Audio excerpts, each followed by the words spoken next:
트리케라톱스는 코뿔소에 가까울까? 코끼리에 가까울까?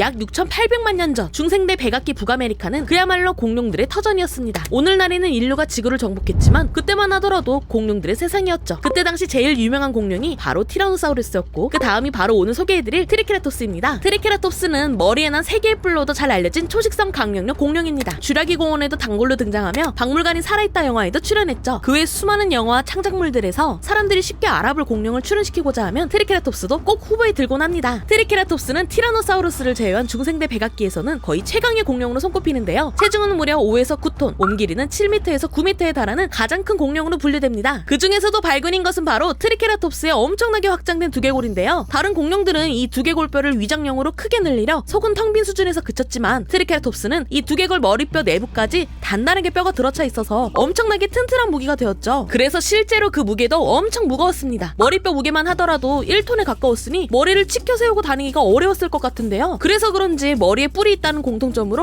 코뿔소와 트리케라톱스를 비교하는 경우가 많은데 실제로 둘을 비교해보면 그렇게 닮지 않았습니다. 트리케라톱스의 뿔은 일직선으로 올곧게 났거나 아니면 아래쪽으로 구부러진 경우도 많았어요. 무엇보다 머리가 무거웠기 때문에 고개를 숙이고 다니는 경우가 많았습니다. 이는 트리케라톱스의 식성과도 관련이 있는데요. 초식성 공룡이었기에 땅에서 자라는 나무나 풀을 뜯어먹으려면 항상 아래를 주시할 수밖에 없었을 겁니다. 그에 비해 코뿔소는 뿔이 위로 높게 솟아있는데요. 트리케라톱스는 지상에서 자신보다 큰 공룡이 몇 되지 않았지만 코뿔소는 개체의 크기가 작아 덩치가 큰 짐승을 사냥할 일이 많아서였을 거라는 학자들의 추측이 많습니다. 그리고 2015년 밝혀진 또 다른 사실, 트리케라톱스의 걸음걸이도 코뿔소보다는 코끼리에 가까웠을 거라고 하는데요. 코끼리와 같이 무거운 몸을 지탱해야 했을 테니 다리가 굵고 튼튼한 것은 겉보기에도 비슷해 보입니다. 하지만 정말 코끼리와 닮았다고 하는 이유는 트리케라톱스가 코뿔소처럼 돌진, 즉 달리기를 할 수 없었기 때문인데요. 트리케라톱스의 발을 살펴보면 앞발가락이 5개, 뒷발가락이 4개 있습니다. 하지만 앞발가락 중 2개는 태화되어 중앙에 3개만 주로 사용하였고 뒷발가락도 발가락의 지골 형태만 있고 별다른 보조 조직이 없었기에 안정적으로 뜀박질을 보조하기엔 무리가 따랐죠. 그래서 우리가 흔히 트리케라톱스도 힘껏 달려가 몸통 박치기를 했을 거라고 상상하는 것은 이제 틀린 말이 되었죠. 그리고 트리케라톱스는 의외로 혼자 다니는 공룡 중 하나였다고 하는데요. 강인한 신체 능력을 가지고 있어서 그런지 보편적인 초식류 공룡이나 동물들과는 다르게 대부분 홀로 떨어진 트리케라톱스의 뼈가 발굴된다고 합니다. 무리지어 있던 트리케라톱스가 발굴된 적이 있지만 그건 2012년 미국 와이오밍주 뉴캐슬 근처에서 성체와 작은 새끼로 이루어진 3마리가 발견된 일 단 하나뿐이었다고 하네요. 트리케라톱스의 생애를 조금 살펴보면 성체의 크기는 크지만 태어날 땐 크기가 생각보다 작았다고 합니다. 여태껏 발견된 트리케라톱스의 두개골 중 가장 작은 크기가 38cm에 불과하다고 하니 그 크기가 얼마나 작았는지 짐작이 되시나요? 그렇게 작게 태어난 아기 트리케라톱스는 청소년기에 4에서 6톤 정도였다가 최대 9톤까지 성장하며 티라노사우루스와 장을 겨루는 거대하고 강력한 개체로 성장하는 것이죠. 오늘날 트리케라톱스는 중생대 백악기를 대표하는 공룡으로 랜스층과 헬크릭층에서 주로 화석이 발견되는데요. 특히 헬크릭층에서 발견하는 대형 공룡 중 40%가 트리케라톱스라고 하니 천적이 많지 않은 최강의 공룡 중 하나라는 말은 사실인 것 같습니다. 하지만 그런 트리케라톱스도 백악기 후기에 발생한 백악기 팔레오기 멸종 사건으로 전멸합니다. 하지만 트리케라톱스만 멸종한 건 아닙니다. 조류를 제외한 공룡 전부가 사라졌습니다. 이젠 실제 트리케라톱스를 만날 수 없지만 국립중앙과학관 자연사관을 방문하시면 트리케라톱스 실물 골격이 전시되어 있습니다. 공룡을 사랑하는 친구들은 트리케라톱스의 웅장한 모습을 만나러 가보길 바래요.